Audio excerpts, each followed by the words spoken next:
What up, guys? Luke's coming at you for another one. So, as I said in my last video, I've been getting more and more into sim racing, and I got my first FANATEC setup about a year ago. And as of late, I've been having a lot of issues with it. So, um, I had the stem pull out one time, and it caused the game to just kick me out. No wheel detected, and that was a huge problem. So I put it back, seated everything, torqued everything down. It worked great. And then like 20 minutes later, it said I had a firmware update. Update the firmware, it won't update, just in a constant loop.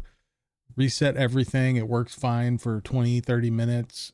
And then same thing over and over and over again. It keeps losing connection. I think the problem comes down to this cheap QR1 that shipped on my wheel.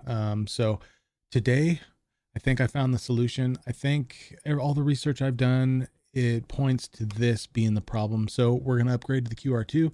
Hopefully it helps.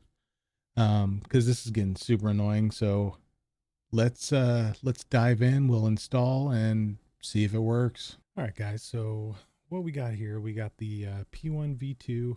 I got this just to have a round wheel for trucking, drifting, whatever. So we got that going on. Then we got the McLaren wheel. Use this one for F1 and, whatever, GT3, that kind of thing. So we've got the QR2 base side going on. And then we've got the wheel side, the QR2 quick disconnect. So I got two of these, one for each wheel, and then the stem. So we're going to be installing both of those today. All right, so let's get into the box here.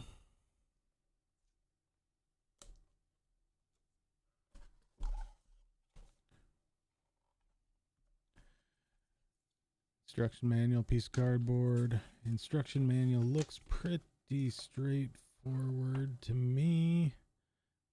Pull the old one off, put the new one on. Now with the McLaren wheel, we're going to be using the new screws. With the P1, we're going to be using the old screws. So I'll throw a picture up on the screen to show you what wheels actually require you to use what bolts, because if you use the wrong bolts, you're going to void your warranty. And here we've got the quick disconnect. This thing is way beefier than the old one, that's for sure.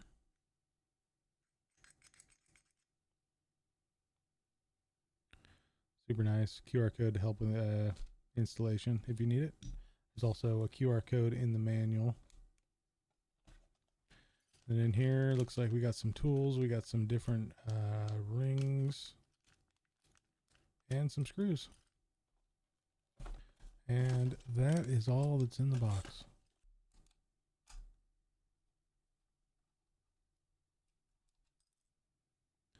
Now there's a washer and a screw. Let's not lose those.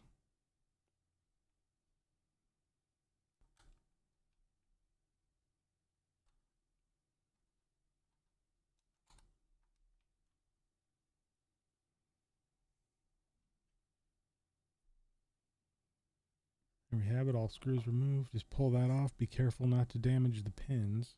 Next step, we're going to pull this guy out. And this is where the torque screws are.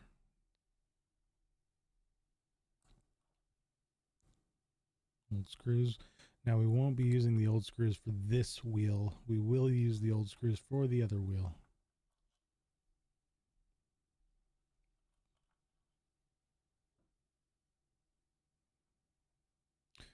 All right, so that one was just held in by 4 screws. So let's put the new one on here. There's actually an indent here that helps everything line up. So you just turn it and there you go, we're in. All right, so we're gonna be using the new screws, which are exactly the same as the old screws in this particular one.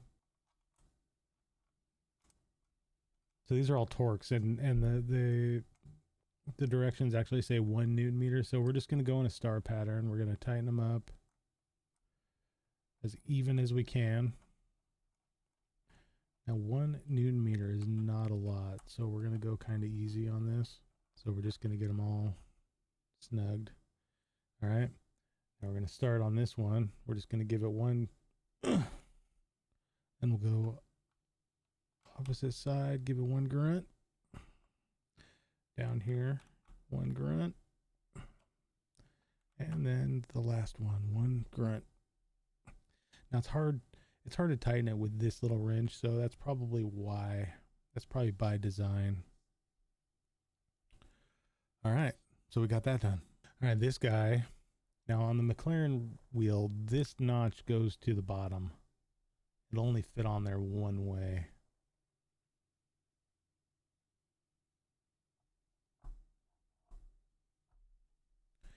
Boom, there we go. Now, these next bolts require 8 Newton meters, so you're going to use the bolts that came with it. We're putting the washers and screws back in. I don't have a torque wrench, so we're just going to snug these up,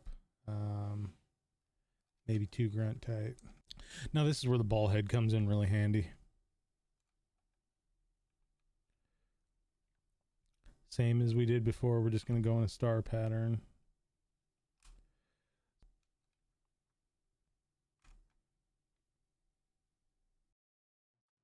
All right, so 3 Newton meters. We're going to just kind of, we don't want to go anything crazy on them. So we're going to go straight to the other side, straight across. We do not want to strip that plastic out. We'll go over to this side.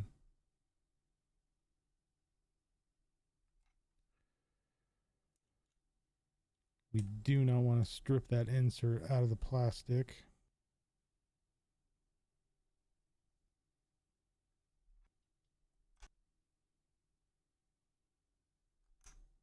All right. And there we go. Beautiful. So let's dive in and we'll get the other wheel done now. All right. So more of the same. Now these ones are substantially tighter than the last ones. I wonder if this is just going straight into the plastic.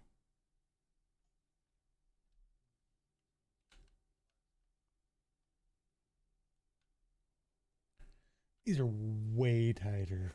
Maybe the Loctite's better. I don't know.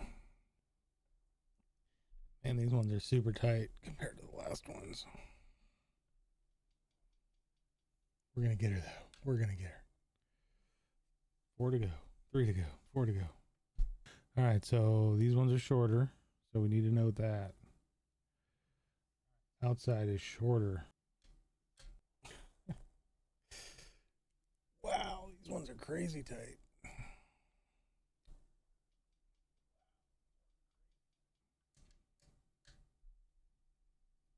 Oh, last one. Give it a little wiggle, pull it off nice and gently. There's that pin again. Both of them off. Nice, nice. Same thing here. We're going to remove this guy.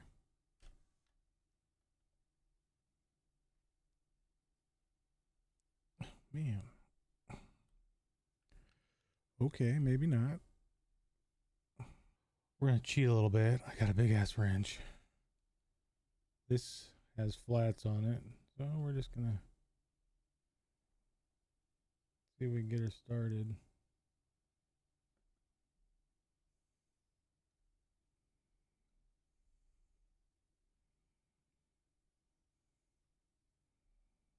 There we go. So on this wheel, we're going to use the old screws. Look at that.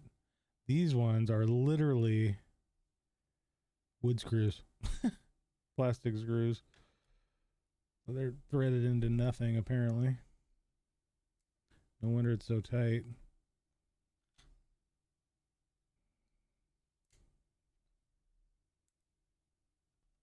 Last one. And the ring. There we go. All right. All right. Now we got the second QR2. And get this thing out.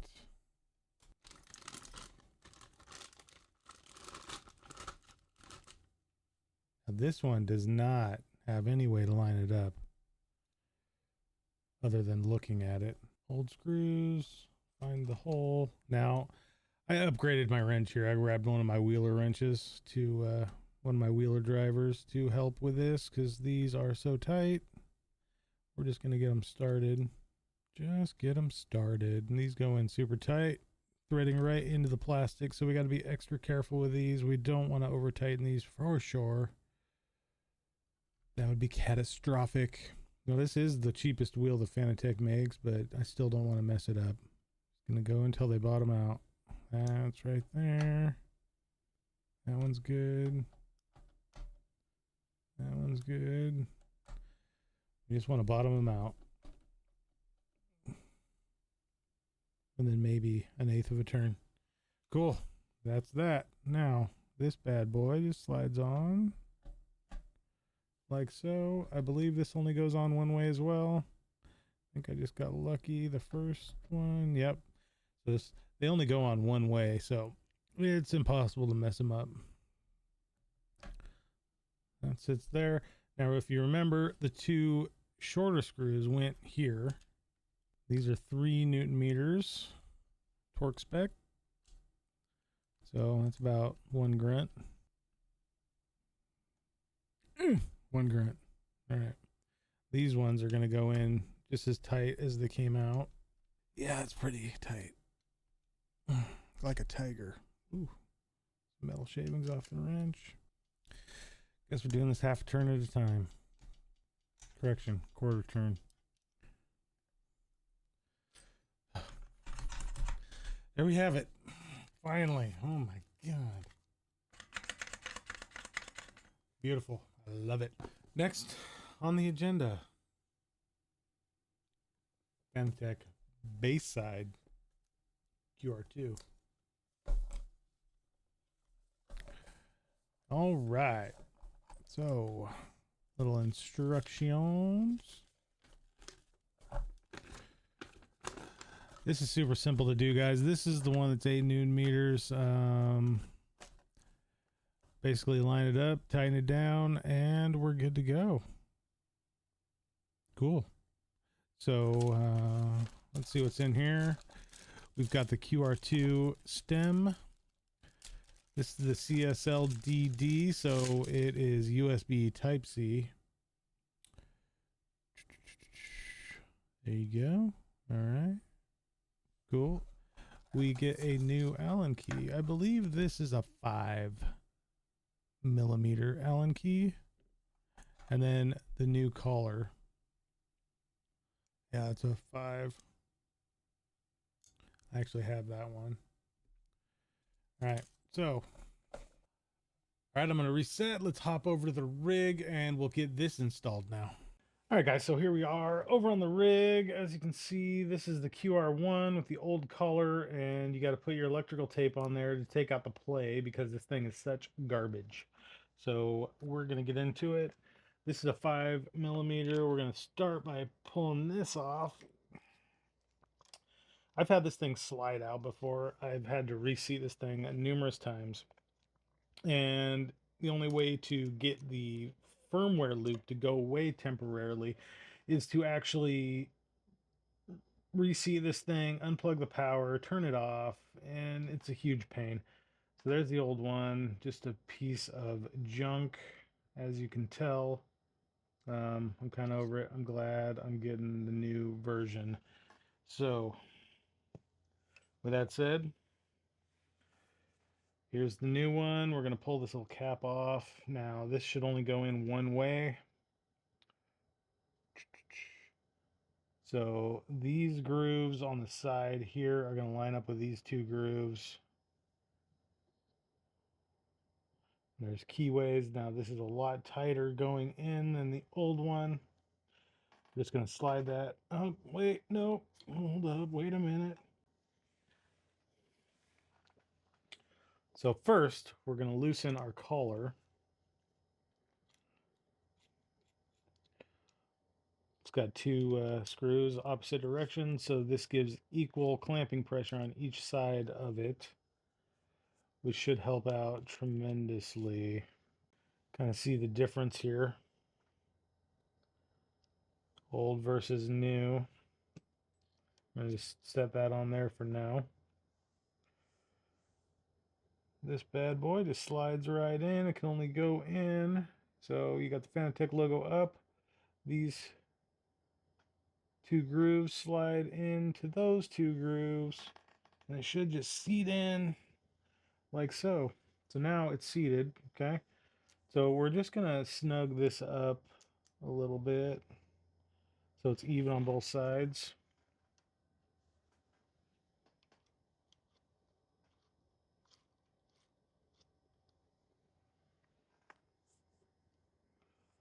We're gonna pull it just off the back. It's a little bigger over here, so we're gonna tighten this one first. Kind of what we're going for is this gap here, we want to line with that gap. So we want it to crush both sides equally. I'm going to back this one off just a smidge. All right, that appears to be pretty good. Tighten this one up. So this is 8 Newton meters we're looking for here. So that's quite a bit. That's like almost 5.9 foot-pounds, I believe. So we're just going to keep going back and forth and tightening them up slowly. This is going to be a couple grunts probably on the tightness, the Newton tightness meter. Couple grunts. So we're just gonna. Can you really over tighten this? I don't know. I mean, I would think tighter would be better, but who knows?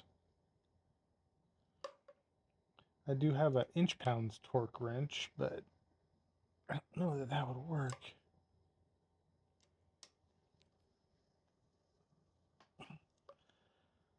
All right. So I'm liking how those are lining up. So we're just gonna use the grunt system here, and we're gonna just. Ooh, yeah, that's pretty good. We're gonna do the same thing here. Give it one ooh ah. It's hard to hold and tighten, so there we go. I think that's about as good as we're gonna get. All right, the moment of truth. So we can either just slide this bad boy right on there.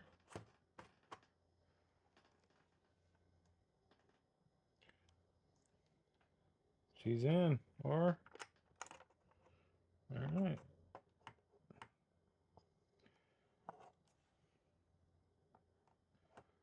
Just give her the old hawk to a. Clicks her right in. There we go. She's tight. Okay.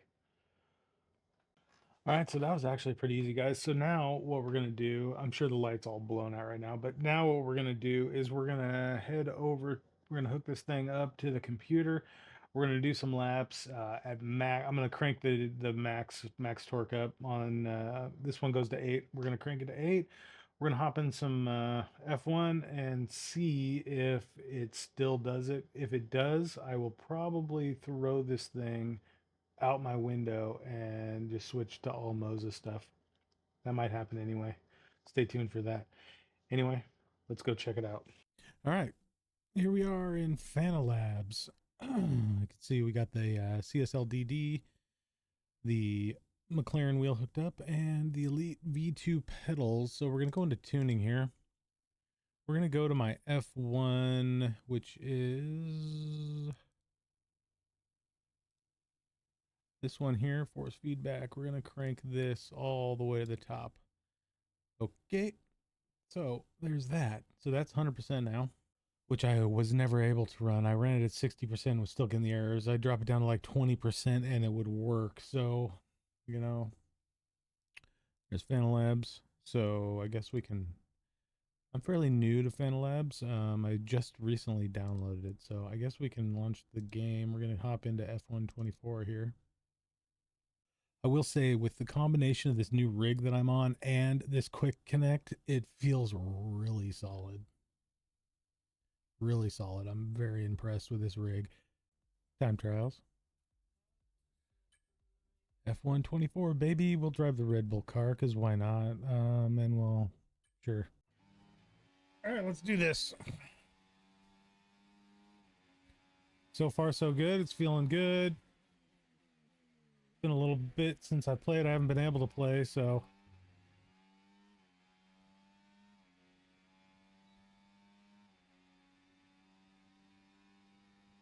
I'm liking the response. I'm feeling a lot more feedback through the wheel now. That's for sure. Totally missed that turn, but that's okay. We're not even really going for times here. We're just trying to check out the force feedback, make sure it doesn't...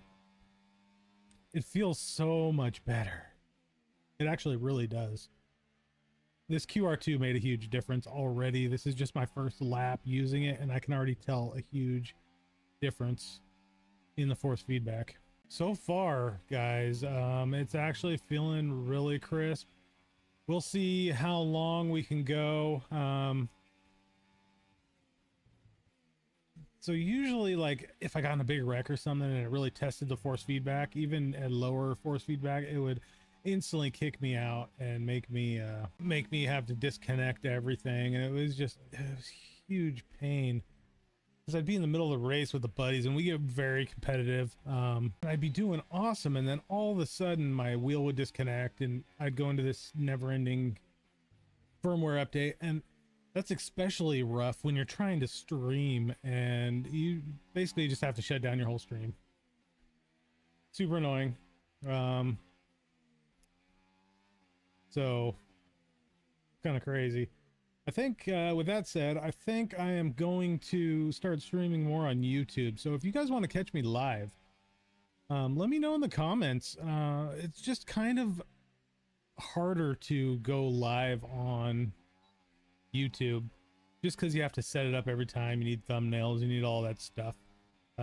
Usually I'm live on TikTok and Kick every time. Sometimes I'll be on Twitch, even Rumble occasionally, but I'd really like to start streaming on YouTube more. It's just a little more challenging, and I really don't have the following on YouTube to make it worth it for me. So if you guys want to check me out on YouTube sometime, let me know in the comments. I'm more than willing to do it. I don't know.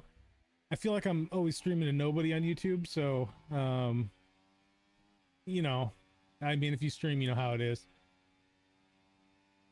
I just like to have somebody to interact with.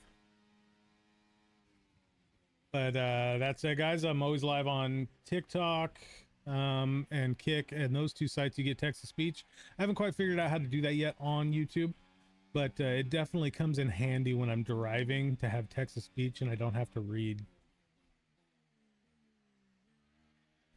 But yeah, back to this wheel. So far, so good. I'm feeling the force feedback. We're going to crash here intentionally and see how that feels. If that messes up the force feedback or anything. So usually in the past, if I did this, it would totally kick me out. And it appears to be working. So guys,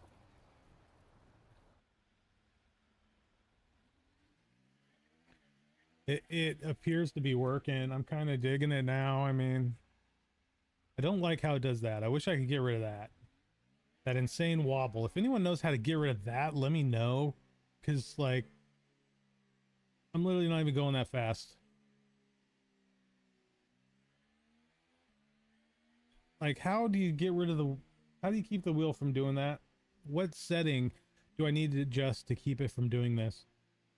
It's super annoying. Like, I'm not even going that fast, and it's like just a perpetual motion, and it keeps going. Is there some kind of auto centering or something that I need to turn down? That's super annoying. All right, guys. So with all that said, I think we're going to call it there. Am I happy with this? Hell yeah, I'm happy with this. This has made a huge difference. I was able to crank up the force feedback and actually drive the car instead of like limp noodling it around the track. And a couple of those wrecks that I did in the past, those definitely would have triggered the never-ending firmware loop. But yeah, I'm happy. Would I still like to upgrade to Moza? Absolutely, I'd like to upgrade to Moza. So Moza, if you're watching, you want to hook your boy up. That R16 is calling my name. Anyway, guys, if you guys want to check out the next video right here, we go into the sim rig. I think this sim rig is a definite win. Anyway, guys, I'll catch you in the next one. Stay lucid.